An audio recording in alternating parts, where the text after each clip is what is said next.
بسم اللہ الرحمن الرحیم۔ السلام علیکم۔ حضور صلی اللہ علیہ وآلہ وسلم کے دسترخوان پر برکت کا معجزہ۔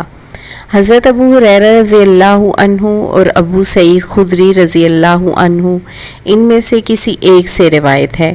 راوی نے شک کا اظہار کیا ہے اور صحابی کے تعین میں صحابی سے یعنی روایت کرنے والے راوی کا شک مضر نہیں ہے، کیونکہ صحابی کوئی بھی ہو سب عدول ہیں یعنی روایت حدیث میں معتبر ہیں۔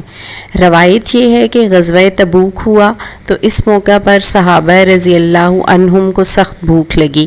انہوں نے عرض کیا، یا رسول اللہ صلی اللہ علیہ وآلہ وسلم، اگر آپ اجازت مرحمت فرمائیں تو ہم اپنے اونٹ ذبح کر لیں اور ان کا گوشت کھائیں اور چربی حاصل کریں۔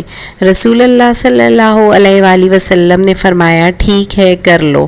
اتنے میں حضرت عمر رضی اللہ عنہ آ گئے اور انہوں نے یہ بات سن کر کہا، یا رسول اللہ صلی اللہ علیہ وآلہ وسلم، آپ اس طرح کریں گے تو سواریاں کم ہو جائیں گی، البتہ آپ یہ کریں کہ ان سے ان کے بچے کچے کھانے کا سامان منگوا لیں، پھر ان پر ان کے لیے اللہ تعالیٰ سے برکت کی دعا فرمائیں، شاید اس طرح اللہ تعالیٰ ان کے لیے ان میں سے برکت ڈال دے۔ رسول اللہ صلی اللہ علیہ وآلہ وسلم نے فرمایا، ہاں ٹھیک ہے۔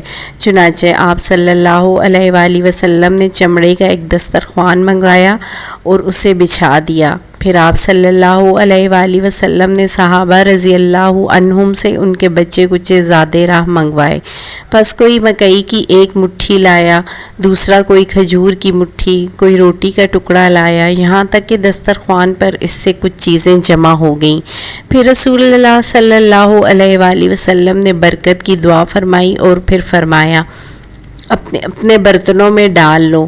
پس صحابہ رضی اللہ عنہم نے اپنے اپنے برتنوں میں ڈالنا شروع کیا، یہاں تک کہ لشکر میں انہوں نے کوئی برتن ایسا نہیں چھوڑا جسے نہ بھرا ہو، سب نے کھایا، یہاں تک کہ وہ سب سیر ہو گئے اور کچھ بچ بھی گیا۔ رسول اللہ صلی اللہ علیہ وآلہ وسلم نے ارشاد فرمایا، میں گواہی دیتا ہوں کہ اللہ کے سوا کوئی معبود نہیں، اور یہ کہ میں اللہ کا رسول ہوں۔